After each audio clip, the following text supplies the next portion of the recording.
네, 매주 지역의 다양한 정보와 소소한 이야기를 전해드리는 주민통신원 코너입니다.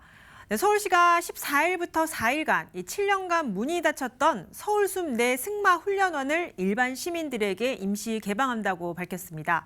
이 방송이 보도되는 일요일까지 서울숲의 승마 훈련원이 임시 개방되는 건데요.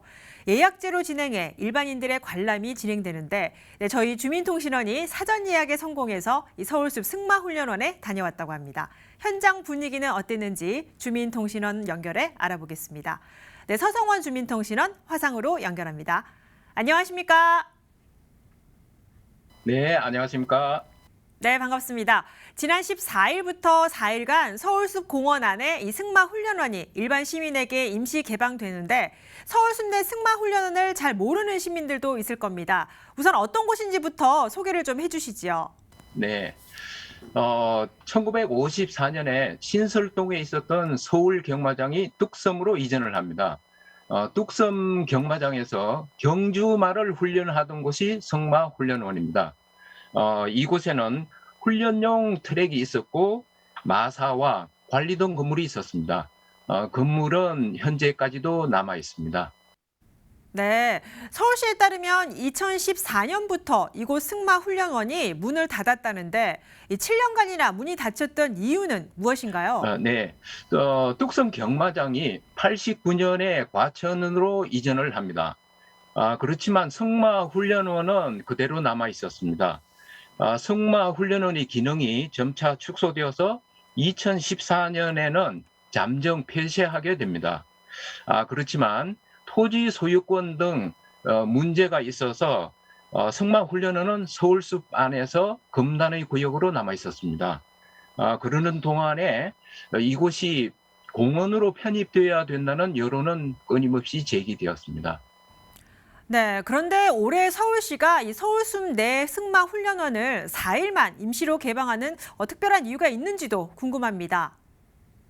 네, 시민과 전문가들에게 이곳에 대해서 관심을 갖게 하려는 것이 이번 행사의 취지라고 합니다. 앞으로 부지 활용에 대해서 전문가들의 자문을 받고 시민들의 의견도 들을 예정이라고 합니다. 네, 임시 개방 기간에 숲 체험이나 또 다양한 부대 행사가 진행되고 있다고 들었습니다. 이 사전 예약제로 운영된 만큼 이 정해진 인원에서 시민들이 참여한 프로그램은 무엇인지도 좀 알려주시죠. 네, 승마 훈련은 역사 알기, 그다음에 서울숲의 과거와 미래에 대한 강의와 토론, 그리고 메밀 꽃다발 만들기, 야외 사진 강의와 실습 등이 있었습니다. 제가 참여한 것은 14일 행사입니다.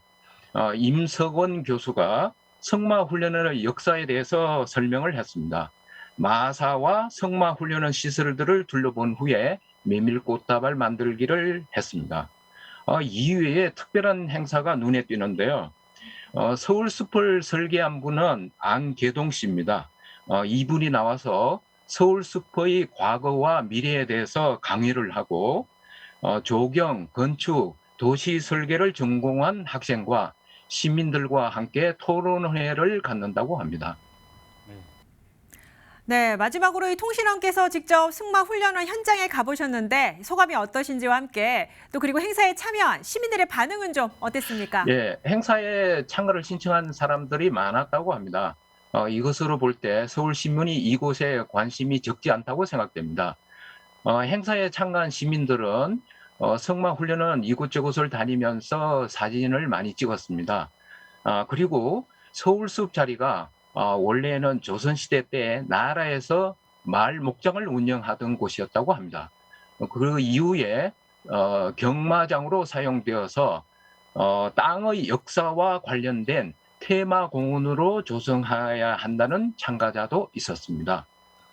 이번 행사에 제가 참여하면서 느낀 것은 내년에 3표 레미콘이 이전을 해서 완전한 서울숲의 모습을 보고 싶은 것입니다. 이것은 저만의 바람이 아니라 서울 시민의 바람일 것입니다. 네, 고생하셨습니다. 방송이 되는 주말이죠. 일요일까지 서울숲 내 승마훈련원이 임시 개방되는데 성동지역 주민통신원과 승마훈련원 개방에 대해 이야기 나눠봤습니다. 오늘 말씀 고맙습니다. 네, 감사합니다.